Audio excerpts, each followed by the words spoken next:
Are you looking for a new whiskey adventure? Then climb in and buckle up. Get ready for one hell of a ride on the Whiskey Trip podcast with your host, Big Chief. Join in as he and his guests explore whiskey and dive into whiskey stories from around the world. Now here's your host, Big Chief. Hey, it's old Big Chief, and yeah, you're taking another ride on a whiskey trip. And listeners, this week, we're headed to the high mountains of Colorado, to a distillery that is inspired by the bootstrap ambition of settlers who first settled the West, and the passion for exploration that defines Buena Vista, Colorado. I was going to mess it up. And I got with me the founder, the owner, the distiller of Deerhammer Distillery with me, Lenny Eckstein. Lenny, welcome to the whiskey trip, my friend. Yeah, man. Thanks for having me. Stoked to be here to chat with you. Yeah. So I got your whiskey in my hand right here, and I poured myself a glass of this rye right here. Man, something spectacular, something different. And everybody always asks me, Big Chief, what do you like to drink? Well, I like to drink something different. I want to find something unique. I want that thing that not everybody else is drinking or they haven't found. And my good friends over at Distilling the West, another podcast out there, they said, hey, Big Chief, you got to talk to Lenny and get some of his whiskey in your hands. And I got it from you. And, man, I looked at the mash bill on this. Take the listeners through this mash bill, Lenny, and Yeah, tell us about it, absolutely. why I sip on it. Yeah, so our rye whiskey and really everything we make, we start with an approach to putting together the mash bill as being one of the most impactful aspects of the whiskey that we're creating, and look to do things that maybe other distilleries aren't doing, or maybe some are, but we're always going to do things our own way. Now, starting out, we utilize all Colorado grown grains. In this case, all of the grains come from the San Luis Valley, which is about an hour and a half away from here. Um, I, you know, I, there's a lot of talk about like terroir or taste of place, especially in wine. But in whiskey, I think at the very least, I want to utilize grains that are from here to give us the best shot at what our place does taste like. So grain wise, we're using 80% Elbon Rye, which is a rye varietal that isn't commonly used in rye whiskeys, and doesn't grow everywhere in the country very well, but it does well in dry, sandy soil. And that's definitely what Colorado has in abundance. So we're using that 80% Elbon Rye, 12% oats, and 8% roasted malt or dark chocolate malt barley, which lends a big flavor impact as well. And all those together and through all our other production techniques, starting with milling the grain, sour mash, 7-day open ferment, double pot still distillation, 105 barrel entry proof, going into heavy toast char number 2 barrels for at least 4 years, often longer. We get a big impact on the flavor that really sets it apart from other whiskeys, and in this case, other rye whiskeys out there. Man, I tell you, the oats in this, to me, it does something different for it. And that's the spectacular thing about craft whiskey.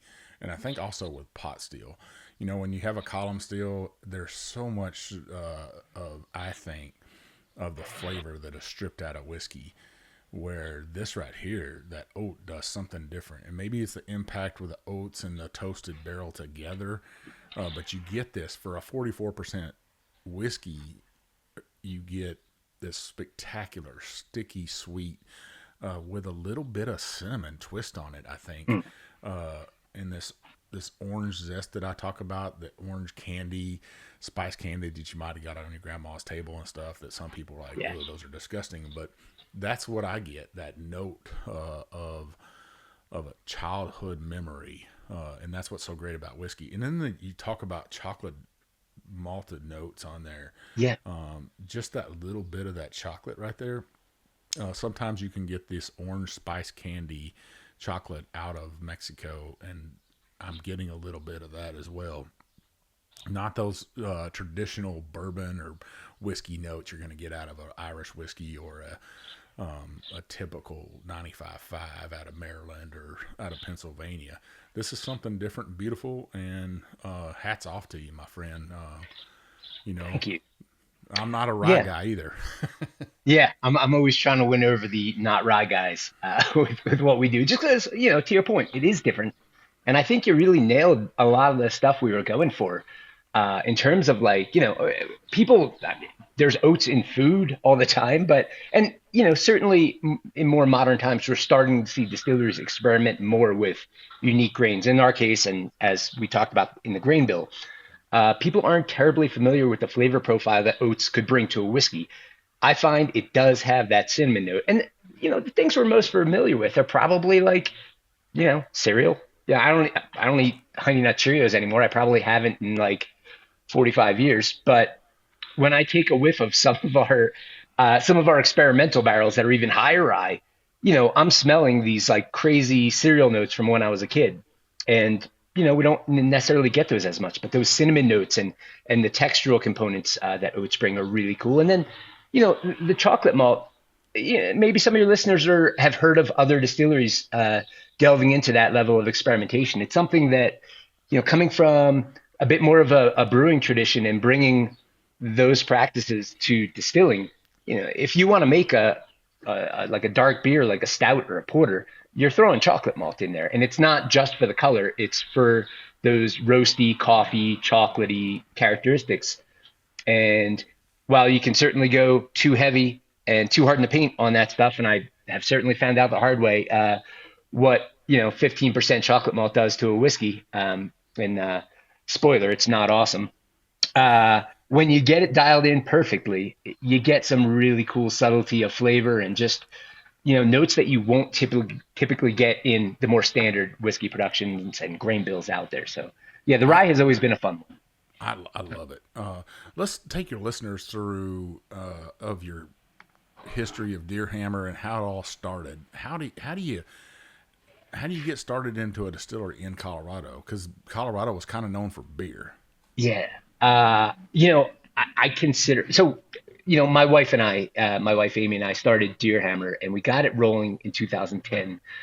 And I think that we were very lucky that at that time, it was a very, very friendly environment to, what we referred to as craft distilling, but basically like small distilling, micro distilling, independent distilling, starting from kind of nothing with in our case, no huge intentions of finding investors to help us lay down 10,000 barrels and wait 7 years. We started very small. And, as I mentioned, I kind of came from more of a brewing tradition. And that's to say, you can legally homebrew and make beer at home. Whereas you're not supposed to legally, or you're not supposed to distill at home. It's not legal in this country, most states anyway. And ramble a little bit, but my career was in advertising and as a graphic designer and art director. And it was a career that I felt was coming to an end in terms of like my inspiration for the work I was doing for, corporate clients. And I was spending so much time brewing beer and felt that my trajectory was one that was going to either bring me to beer or something related to actual hands-on, making of something that was real, and whether it was tangible or, I mean, I guess you can touch beer or whiskey, or drinkable, more to the specifics of it. That was my path. I started following it. I started seeing distilleries pop up in Colorado, Stranahan's being the first and certainly most notable. And I was blown away by what those guys were doing. And, folks like Downslope Distilling and Montagna that was making rum, and Peach Street Distilling. Like, we've got this first generation of Colorado distilleries that I found so inspiring and helpful, frankly. Like, I would talk to folks, the owners of other of these distillers. I would roll in with something that I might or might not have distilled in my garage and show them what I was working on. And they were so encouraging.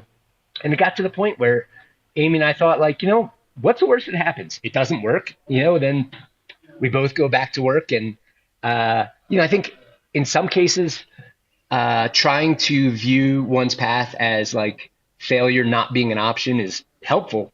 But the reality was, we looked at it and found we wanted to move to Buena Vista. It's this awesome town that the two of us have spent so many years coming to go kayaking and mountain biking and camp for the weekends when we were off of work.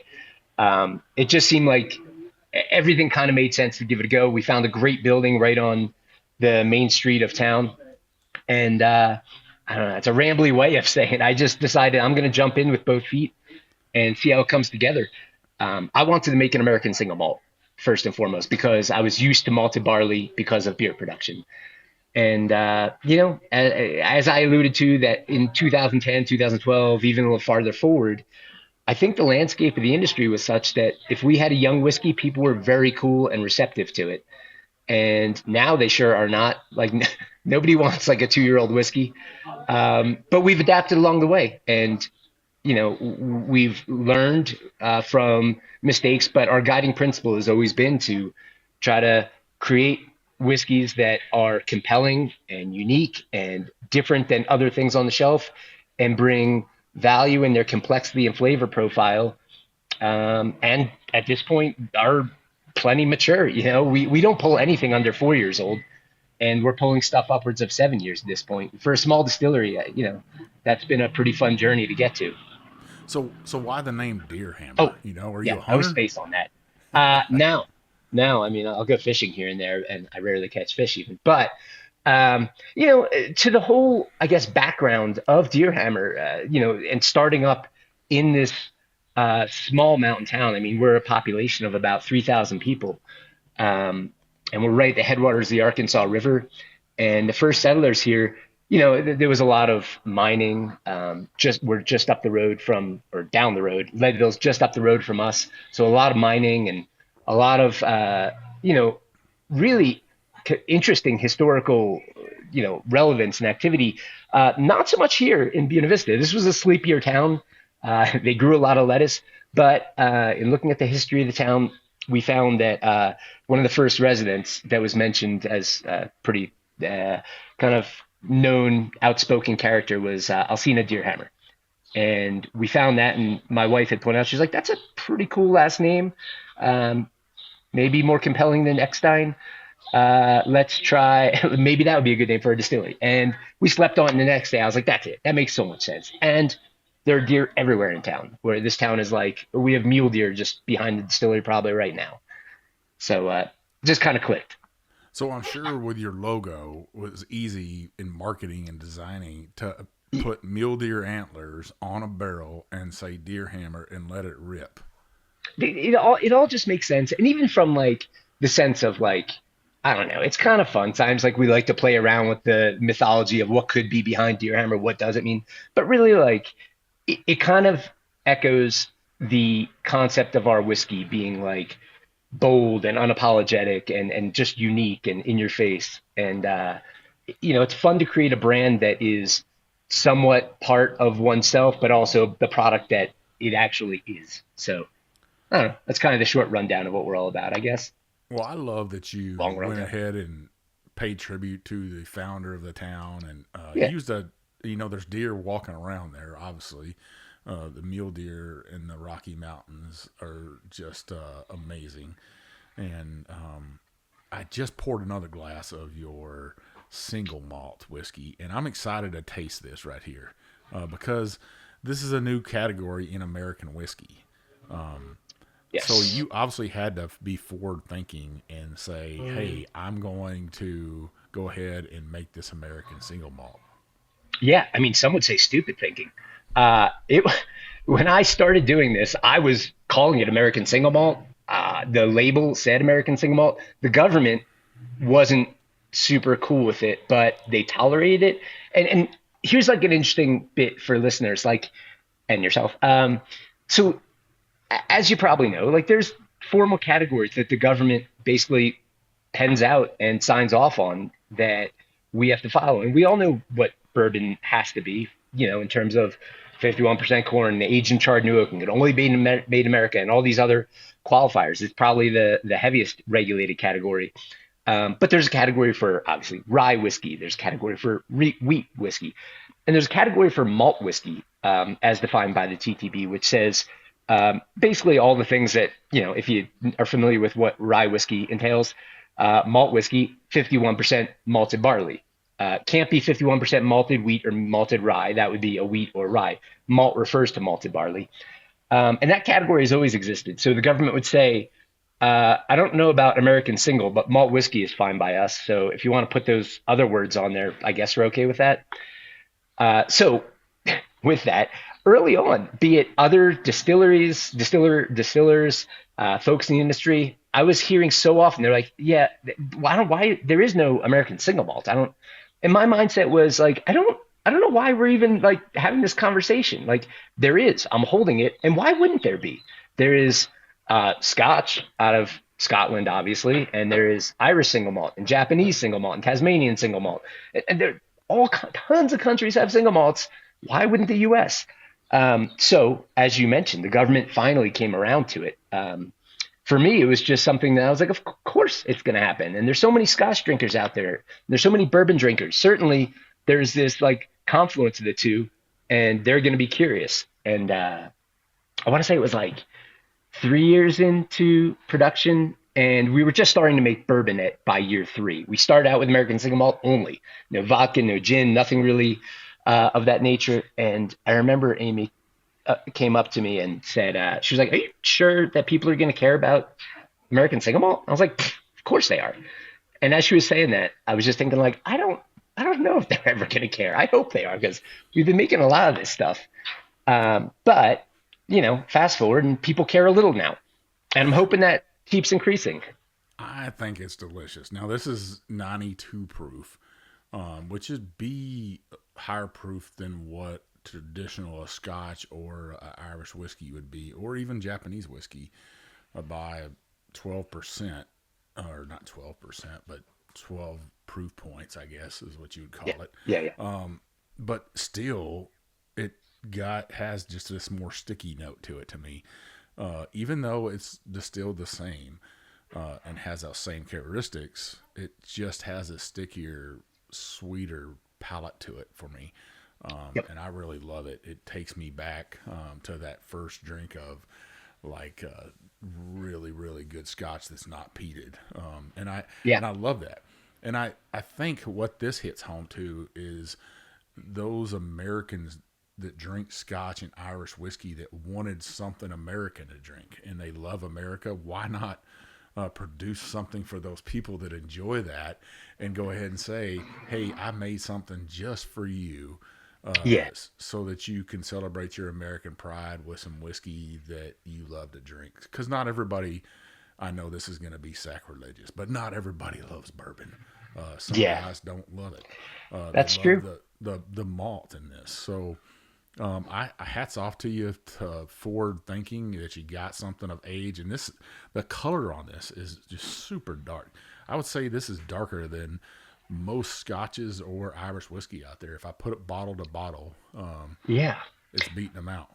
So here's something that I haven't done the research on, but I was told by our cooperage that I don't know if it's so we use, as I mentioned this briefly earlier, but we use standard size barrels from Independent Stave Cooperage. They're the supplier of most distilleries, and they do some amazing stuff. We specify their 18-month minimum air cured staves from their I believe it's the Cooper Select is the name of that issuance. From there, the barrels, we specify a heavy toast on the entirety of the barrel and then a lighter char. And my understanding from them is that the color extraction or darkness is going to be higher from that profile of barrel because of the heavy toast than the color would be if there was no toast and even as high as a number 4 char. So kind of an interesting fact that when I heard that, I was like, I did not know that. And I, never really did any kind of lab analysis or color analysis to find out one way or another. But yeah, we definitely get some color. And maybe part of that is also our climate and, how deep the whiskey makes its way into the wood from having like pretty significant pressure swings here, temperature swings as well, and really low humidity. I mean, we lose a ton of angel share.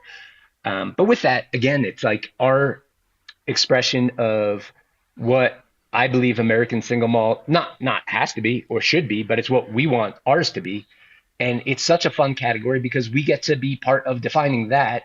Whereas, I can buck the trend all day on rye or bourbon, but that category is pretty cemented in what people see as the archetypal expression of what either of those would be. What's the archetypal expression of American single malt? I mean, if a craft distillery or a large distillery wants to produce something that one could confuse for Bruichladdich or Glenlivet or anything, or something out of Japan, good for them. I like the approach of going into almost exclusively, new oak, heavy toast, light char, and grain bill wise, obviously, well, maybe not obviously, but an American single malt has to be 100% malted barley. But there's a lot of room to play there, and folks are playing with barley varietals, which I think is a cool area to mess around with. This is another one where we source our grain from the San Luis Valley, just one valley over, and we use a blend of about 80% pale malt barley, which by all standards would be the standard grain used in a single malt.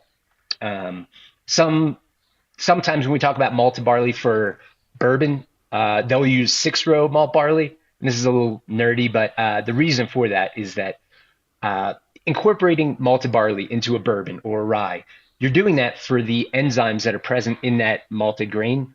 And 6-row barley, which is a different strain from 2-row, has higher enzymatic potential or diastatic power, as it's referred to. So if you're trying to convert all of this grain that doesn't have enzymes, you're trying to convert that starch to a fermentable sugar, you need as much enzymatic activity as you can get out of, to some extent, the smallest amount of barley. That's why you'll see 5% malt barley in a bourbon sometimes. But here's the thing. The bigger flavor impact comes from 2-row malt barley. That's why brewers don't use 6-row. When you hear distiller's malt or brewer's malt, brewer's malt tastes better. So we use 100% 2-row because we're not trying to convert, the starch in corn. We have all the conversion we need in this 2-row malt barley. So 80% 2-row malt barley, and then just about an even split of kilns malt of varying varieties. So we use a variety called Crystal 45. That's a light kilns malt that incorporates some honey notes. We use Crystal 120, which is a very dark kilns malt that brings in some kind of dark raisiny notes. And then again, in this one, we utilize chocolate malt, which again, kind of chocolate coffee character. So a lot of complexity in the grain bill. And, you alluded to a lot of the single malt drinkers in this country maybe having an option now to support something made in their own country. And, something that might be somewhat familiar in that it's all malt barley. But I see another angle to this, and this might be a tougher sell, but God damn it, I want to get more bourbon drinkers on board with American single malt, and it's tough. But whenever I hear, a bourbon bro say I like corn. I'm not, no malt barley. I'm like, hey man, I guarantee you drink some bourbons that are high in malt barley here and there. They're not super common, but they're delicious. And also, fucking try this. You will like it. It's different than a Kentucky style bourbon, but I'm really proud of this one. It's so damn good. And it's got something for an American whiskey drinker for sure. Part of that is because it spent its entire life in charred new oak, but it's just like a unique American whiskey expression that I think deserves the time of day. And I'm kind of stoked that we get to be one of the smaller distilleries that's pushing that forward. Well, I tell you, I mean, for those bourbon drinkers out there, stay tuned at the very end of the episode. We're going to actually give a bottle of this away, and you have a chance to get a bottle and take it to a bottle share and share it with all your bourbon bros or rye bros or whatever you want, whiskey buddies, and share it with them and let them taste the difference between a European single malt style that's probably just finished really aged in a used bourbon barrel, and this right here that's really finished in an American traditional new charred oak barrel right here. I mean, I can't implore you enough to buy this right here. I think because it's Deerhammer and it's got that deer logo on there, this is a perfect dram for any deer camp out there as well.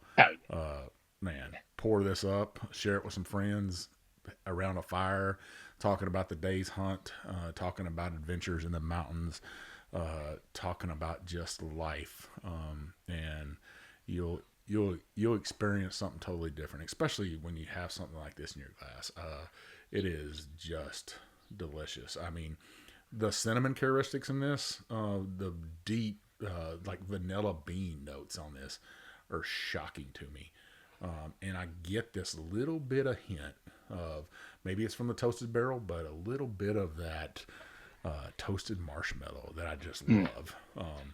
So that's something different in a single malt I think you're going to find from a Scotch. Oh yeah. Those deeper notes, the stickiness of this right here, the legs on it are just amazing. So, well, listeners, we're right up against the first half. What a great conversation.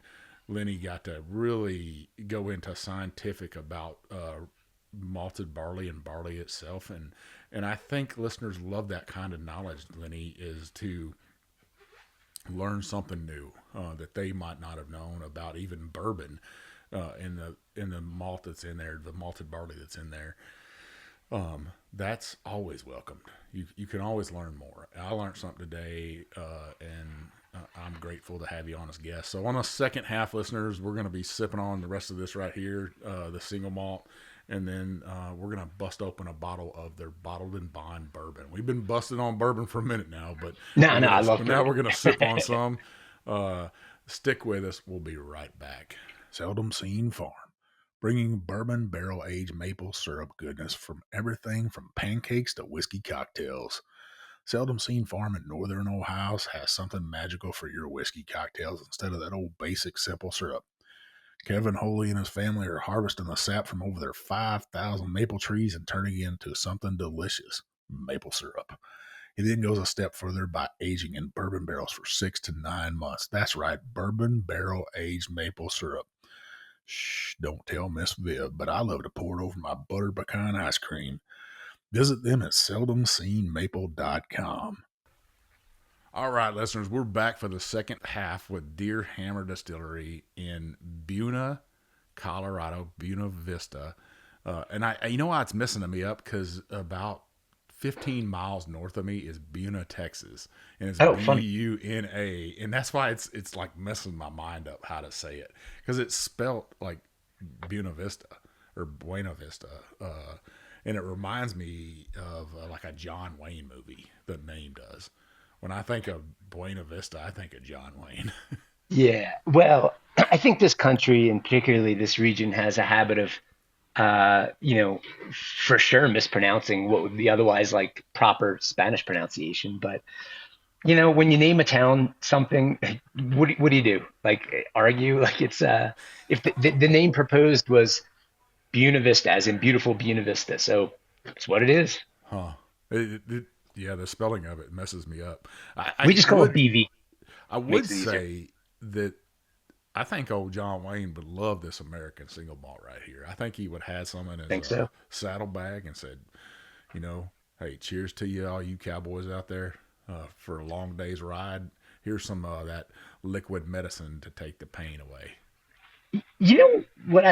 What's interesting about that concept, as like kind of fanciful and in a sense, is like that kind of is part of it. And even like, some other distillers out here, one in particular down in Colorado Springs, Mike Myers down at 291, he often talks about, the inspiration of sorts for his whiskey is thinking about something that back in the day might have been like the bottle slammed down on an Old West bar, that people had their horses tied outside in front of, and, thinking in that spirit. Now, most certainly he's making a far more refined product than what was likely available back then. But, I like that angle. And also, I get often asked, like, what about living or making whiskey where we make whiskey in Buena Vista, in central Colorado at 8,000 feet of elevation? Like, what's the impact? And honestly, like, that's a tough one to answer scientifically or technically or like from lab analysis, because I haven't done it. But we do have a unique climate. We are very high elevation. It's very dry and all of that. And do we have good water? Yeah. I mean, I think almost everybody has good water. I think it's cool that our water legitimately does melt from the top of the Continental Divide, which is, like 13 miles that way. But it's uninterrupted. It just flows down the mountain into tanks, and that's what our water supply is. And we run it through carbon. But that's not why our whiskey's good. I could have water from where's bad water, like Flint, Michigan, and I don't know, wherever there's water that's not considered awesome, or whoever might be listening who has water that smells bad out of the faucet, I guarantee I can make great whiskey with that water. You just have to filter the crap out of it. You might have to run it through a reverse osmosis filter first, which is kind of wasteful. But where I'm going with this is, it's not the water. It's not, whatever, the sunshine, or maybe it is. But it's, to me, the impact, and I'll try to bring this back around to your point about kind of an old world, something somebody would enjoy way back in the day. It's like the inspiration of waking up and being able to look at these 14,000 plus foot mountains that are right out my window and having a 1 mile commute to work that I might drive to or ride a motorcycle to, and just enjoy the air and everything and be inspired by these huge mountains that make you feel like nothing. And then, the goal is, well, what can I be? What am I doing? What am I going to make today? And being inspired to me is a big part of making an amazing whiskey, and a whiskey that hopefully inspires others. So, that's a rambly way of saying I agree with you. I think I'd like to think that our whiskey is something that somebody would have enjoyed, be it John Wayne or anybody. You talk about the mountains that are not that far away from the Continental Divide. Obviously, the grains aren't grown right there. How far away are the grains grown? And is it all Colorado grain? Yep. We use all Colorado grain. It's one valley over, so we drive about 20 minutes south. We drive over Poncha Pass, and then we drop down into the San Luis Valley. And it's a really interesting valley, a lot of agriculture. They grow a ton of grain. Historically, they always have. And a lot of the barley grown that was then malted went to Coors.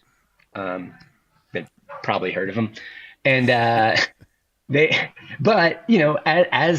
the distilling scene picked up, and certainly the brewing scene in Colorado, there's been more of a demand for these grains, and the growers, they can sell wheat or whatever, rye, for other food purposes, but really distilleries are buying a ton of it now. And we've got a maltster over in the San Luis Valley that we buy from.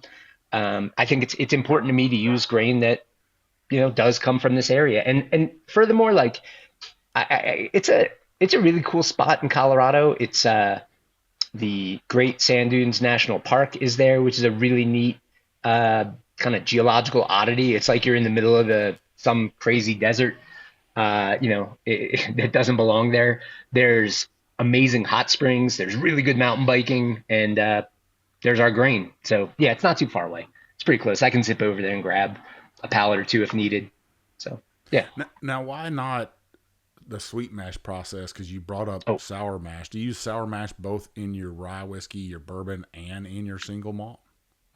Yeah. So you might be talking to the biggest hater on the term sweet mash, not because I have anything but respect for the distilleries that, will mention that process. But I don't agree with God, I'm trying to think how deep to go into this. I don't agree with the semantics of it all. So I don't want to bore your listeners too much. I'm trying to think how deep to dive. So when you are fermenting grain, you want to sit at a certain pH for a healthy fermentation. And you could hit that pH naturally, depending on the water that you add, and even the grain that you add will adjust the pH to achieve a healthy fermentation. I think people have a misunderstanding of what sour mash is. It's really just taking what's left over in the still from the first distillation, particularly in a pot still distillation, and adding a portion of that to the next mash. And it's acidic, so it brings down the pH to exactly where we need it to be. Now, if we don't do that and we call it a sweet mash because we didn't add that back set, what if our pH is too high? Then we're going to have an unhealthy fermentation, and then we're going to make crappy whiskey. Possibly. So, I've done side-by-side experiments, and, when we say sour mash, we're talking about adding that sour back set. But here's the thing, as most listeners know, distilleries open ferment almost always. There's some that don't, but very rarely. And when you open ferment, you're fermenting, and then you're welcoming, not literally welcoming, but you're allowing native, local microflora to settle into that fermentation. And what's happening is primarily lactobacillus makes its way in a beneficial manner. And those are organic acids that we're bringing into the fermentation. And down the road, those develop into really cool flavor complexities. Now, if you sweet mash and you don't add any backset to lower your pH to the perfect level for a healthy fermentation, you're still doing an open ferment and you're still bringing in lactobacillus. So at the end of the ferment, if you take a sip, it's not sweet. It's still sour. It's the pH has dropped. And to me, that's why I think it's like a confusing. I've yet to hear someone who espouses the merits of sour mash over, or rather sweet mash over sour mash, that really can identify what's different about it. Like they're not talking about the pH levels. And again, be it, well, doesn't matter. You guys all know who talks about sweet mash. I love all their products. I just don't think it's because of the sweet mash. I think it's because they make awesome whiskey. And I did a side-by-side, and anybody who comes to visit, if I have time, I'd be happy to let you taste the barrels. I did a side-by-side bourbon experiment where we did a very intentional, as sour mash as we can make it. We dropped the pH to the low side of what would be considered acceptable. So around I think it was 5.3 pH. Usually we'd be a bit higher. So a larger backset addition. We let the ferment rip for over 7 days. I think we might have done close to 2 weeks. So bring in all the lacto we possibly could. And then same distillation process, same barrel maturation process, same barrel entry proof. Then the next batch we did, we added no backset. And our pH was a little higher. I believe it was 6.2, which is higher than we typically go, but not so high that it would affect fermentation drastically. We actually did a closed fermentation. So we shut the lid on our fermenters and we ran it for, I want to say 4 days, 5 days, to try not to let too much lacto get in there. Again, this is probably super boring, but my point is we did the closest thing we could do to the most sour mash and the most sweet mash. And blind, I can't tell a difference. And if I was, honestly, I think I like the sour mash a hint more. And that was me tasting it blind, but that could change. It's 4 years old now. Maybe in 6 years, it'll be different. That was a long rant about why I don't think sweet mash matters that much. It's just a matter of we can bring impact and flavor to whiskey production. And I think some things are undeniable. Pot stills are undeniable. Grain selection when you're picking some unconventional grains, undeniable. Yeast can be undeniable, or it can be the same. Not all yeast strains make a huge impact, but I don't think sour mash versus sweet mash matters that much. Sour mash historically was a method of just adjusting pH because that's what we had. We didn't have citric acid to add to our mash to bring it down. Now we do. A lot of people think that Dr. James Crowe was the inventor of the sour mash process, which he wasn't. He was just the guy that perfected it. He was a chemist out of Scotland. And a lot of people think that, that's the way whiskey was. But a lot of distillers back then would use a sweet mash process, more likely because they didn't understand the chemistry of what you were talking about. Yeah. But then he perfected that. Now the inventor of that, or the person that made the recipe for sour mash or to use the sour mash process, is credited to Catherine Carpenter, That's right. woman from Kentucky. And there's a tie to Dr. James Crowe. When her husband died, back then women couldn't own property. And he had ties to her caregiver that found the recipe for the sour mash process, and he perfected it. So a little bit of back history and just a little bit of scientific knowledge from Mr. Lenny here on the sour mash process and why he believes it's better and he uses it in his whiskey. There's nothing wrong with that. Everybody has their thought process on sour mash, sweet mash. Yeah. And some people that read, labels, uneducated whiskey drinkers out there, they were when it says sour mash on there, they might say, I don't like sour mash whiskey because it tastes sour. That's the biggest falsity ever. Yeah. There's no sourness in it. It's just that back set. So some back history for you listeners. I just poured a bottle or a glass of your Deerhammer bourbon, bottled in bond, by the way, which Yep. is the standard from 1897, the Bottled in Bond Act, our first food safety act out there. More history for you, listeners. That's what you're going to get with the old whiskey trip. But run me through this mash bill right here, Lenny. So the grain bill on our bourbon, we're looking at 70% yellow corn, 15% oats, 10% wheat, and 5% chocolate malt barley. So definitely, again, like pretty unconventional, intentionally so. 4 grain, but oftentimes I think when people hear 4 grain, and it can be divisive. I mean, some people are like, I'm not into 4 grains. Fair. But it's not just 4 grain. It's kind of a weird 4 grain, which I really kind of like doing, as you're probably picking up on. I love it. It is as I said before, I'm looking for something that's different, something that just sparks my palate, that doesn't taste the same. If I wanted to drink Kentucky bourbon 24/7, I'm gonna go grab a bottle of Kentucky bourbon. Yeah. It just makes sense. But if I want something different, I'm gonna go outside of Kentucky. I'm gonna go to Texas. I'm gonna go to Colorado. I'm going to go to Virginia. I'm looking for something different around the United States to spark my palate that just gives me a kind of a reset. And this is something I want to share whiskeys like this with listeners out there. Super beautiful.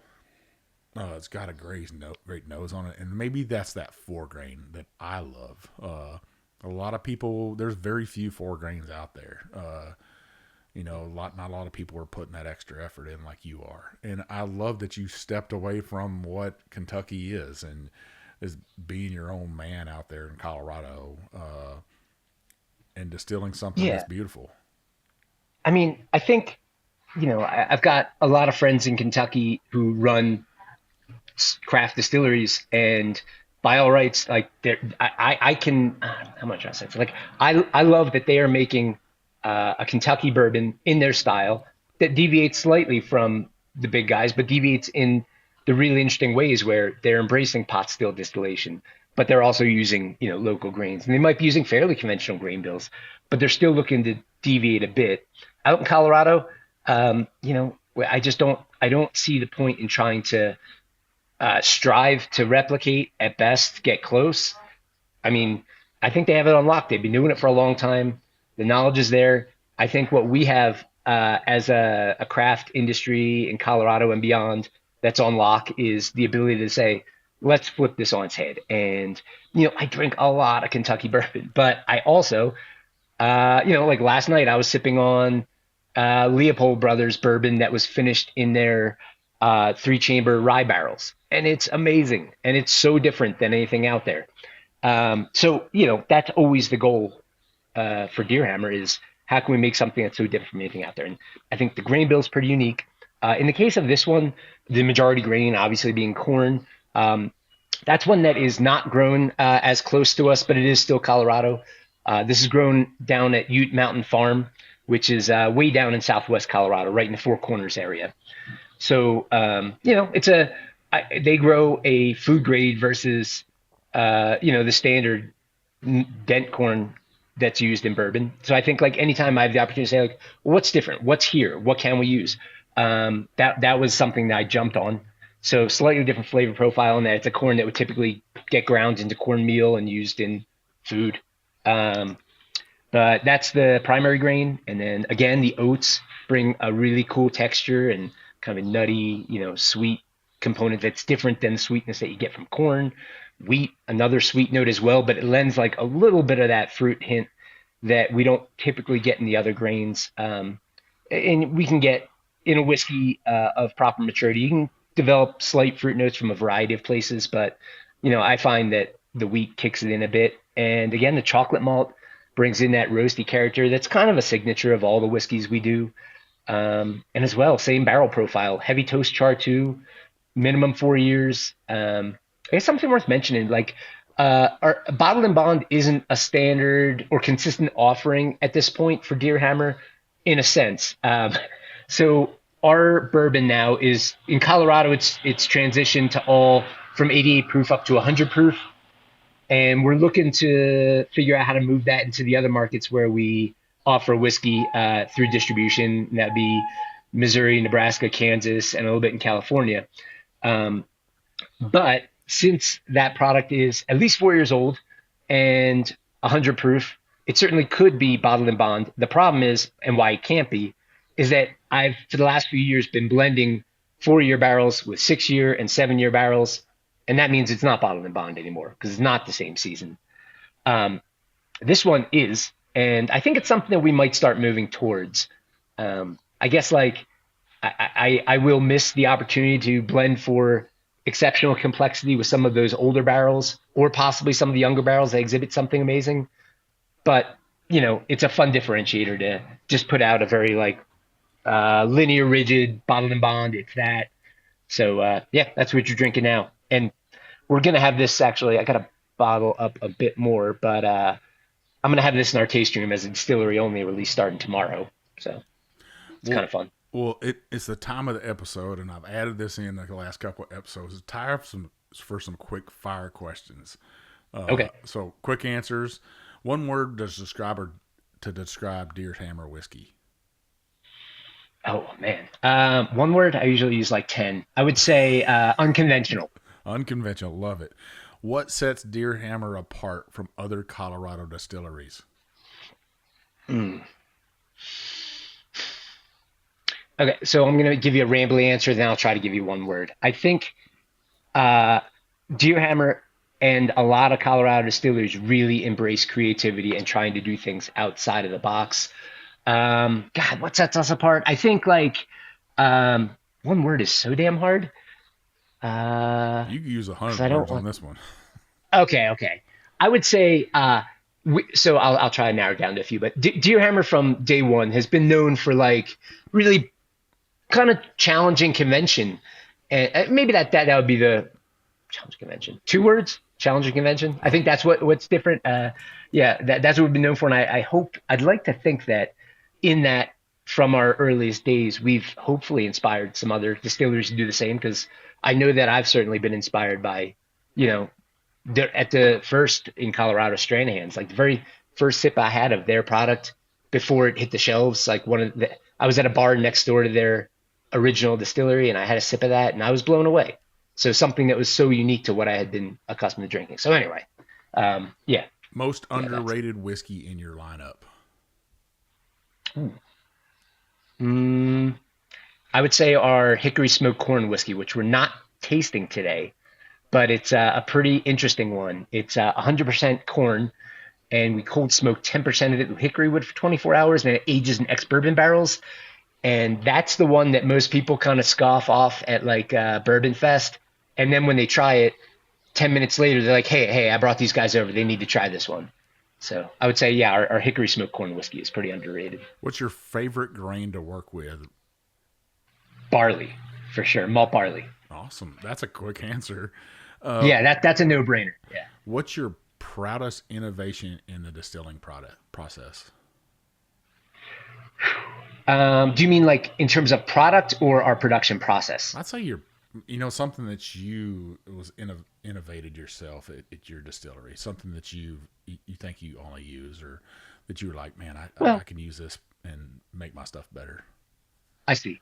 I'll answer it a couple ways. I guess like the short answer would be incorporating or putting mine to specialty malt, where it wasn't as typically utilized in whiskey production. That would be like the chocolate malts and the crystal malts from day one. I've had other distillers kind of look at me side eyes and be like, why are you wasting your time with that? And I knew that it was impactful, and now I'm glad to see others doing it. We weren't the first, but I was definitely a champion of the merit that it brings. And then I know this might not have been your question directly, but if we were talking about actual production process, again, I wasn't the first one to do this, but I think we brought a lot of like kind of bootstrap engineering to a process that isn't always welcoming of that sort of thing, because we're so heavily regulated, not by just the government, but by like fire code and everything. And we found some really inventive ways to make great whiskey without having to spend a ton of money on things. So yeah, maybe start. Yeah. If your whiskey were a band, who would it be? Maybe Ween. Maybe. Wow. Something kind of out there, a little goofy, but also can bring it back in and, you know, Okay. get people's heads moving. So yeah, Ween would be a good one. Dream barrel finish you haven't tried yet. Great question. Um, you know, God, I'd have to think about that one. I really enjoy finishing in fermented products that are like I like mead barrel finish a lot. But we do that, so that doesn't answer the question. I think what would be kind of fun is getting an Isla, like a peat smoked Isla malt barrel, and trying some stuff with that. Not going too hard in the paint, but giving it like a hint of that characteristic would be pretty fun. I haven't done that yet, and I'd really like to. And I was just about a month and a half ago. I spent a week riding a bike around Isla, so I guess that's on my mind right now. I know That'd be somebody can pretty get cool. you a barrel. We can talk about that afterwards. Yeah, we can make last that happen. last quick fire question for you. Whiskey, art or science? Oh, for me, it's art for sure, but there's no denying that. Like, as much as I refer to it as art, and I like uh, shove aside as much computer as I can and keep things as analog as possible.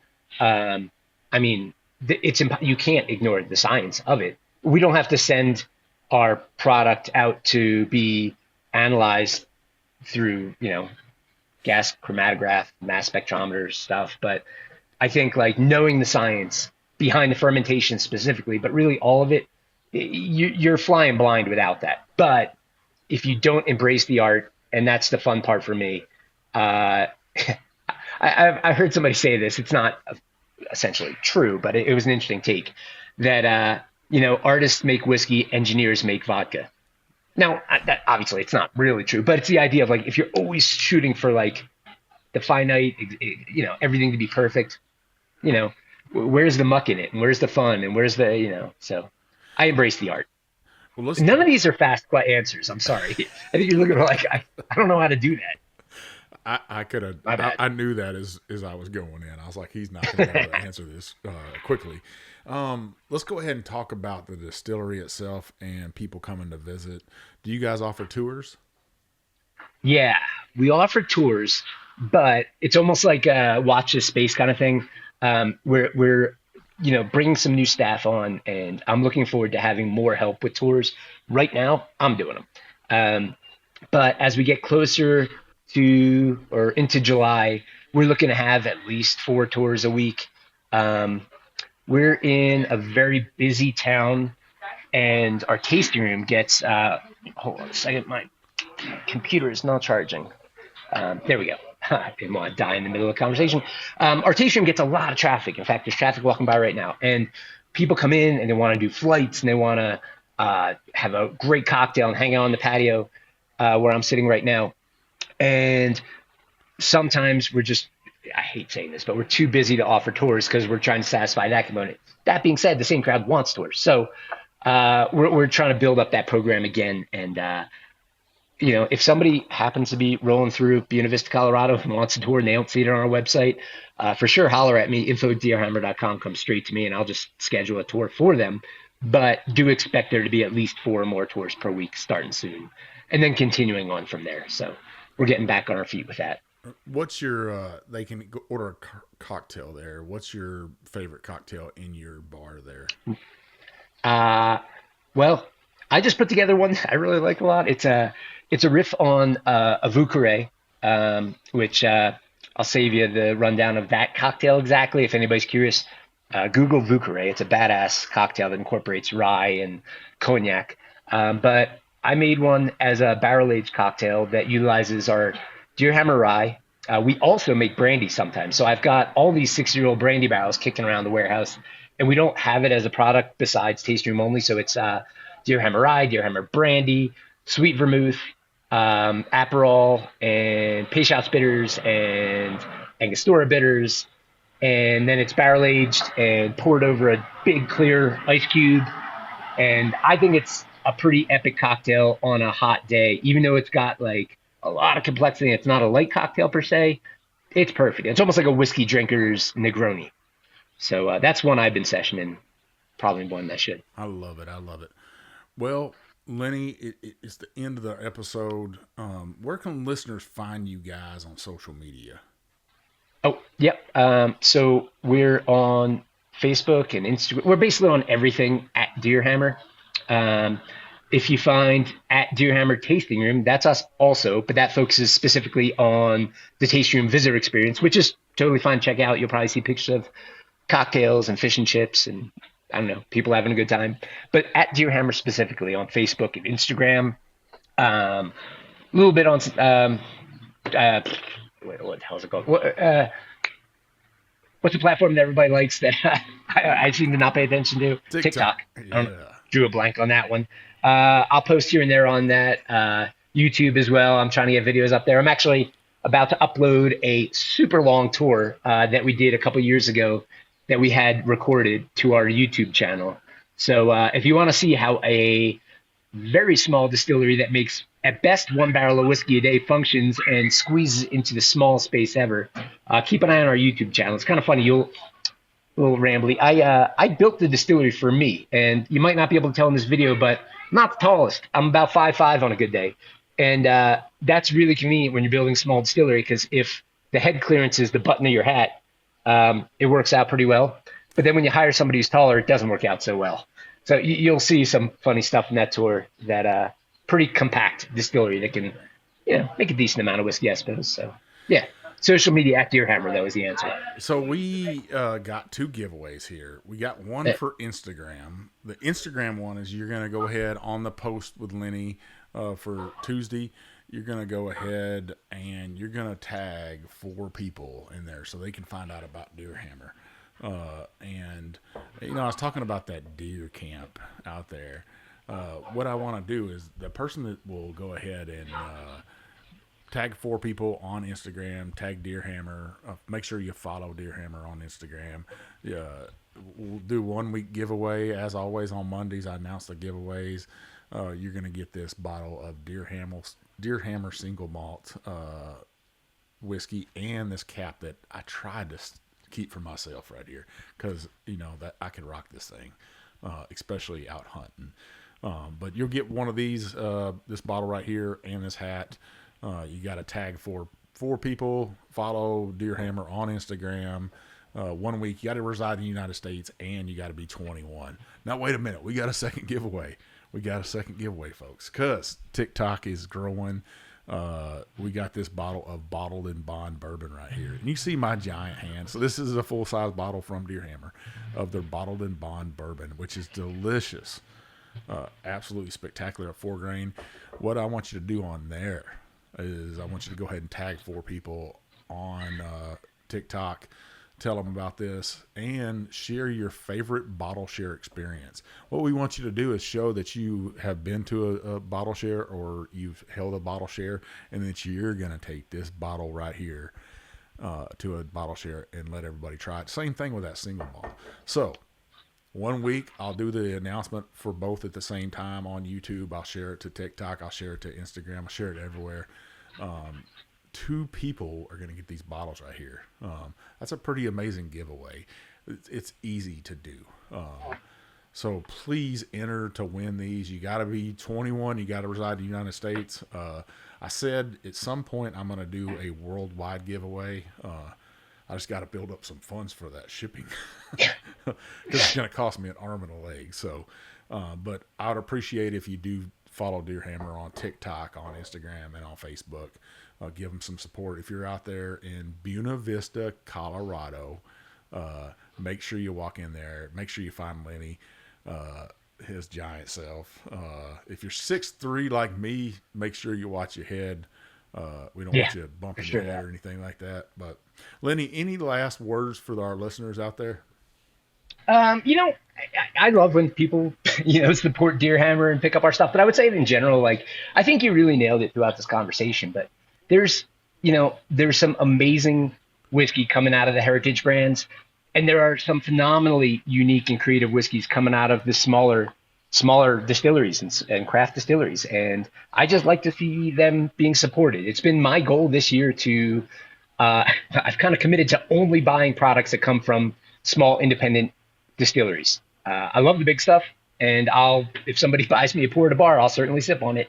But I guess I would just say implore your listeners to support small craft whiskey and go on them with the journey of like maybe like Deerhammer, they've been at it for almost 14 years now, and I guarantee what they're making today is a whole lot more compelling than the first barrel they laid down.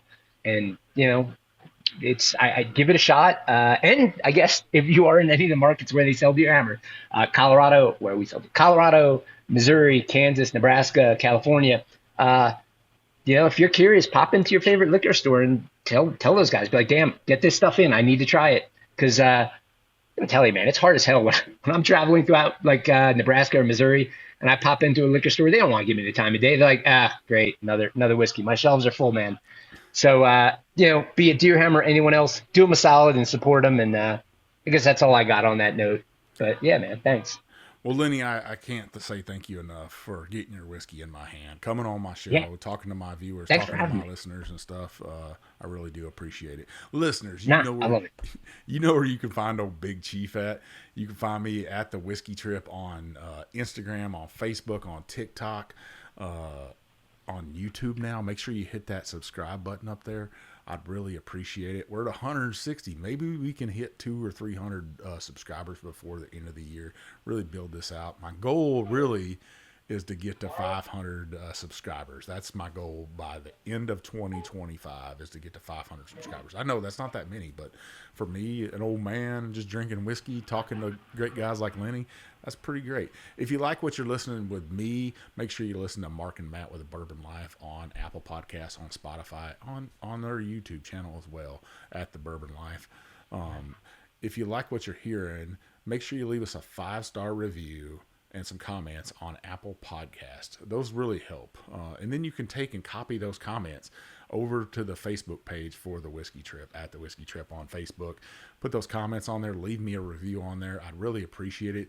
That opens up just the doors to distilleries like Deerhammer. It gets great guests on my show like Mr. Lenny here.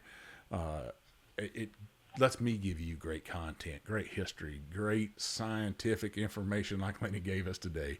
I say I always want to bring you the rest of the dram. So let's keep doing that. Let's keep creating this community and lifting up craft distilleries around the world and getting their whiskey into great people's hands. Just keep listening.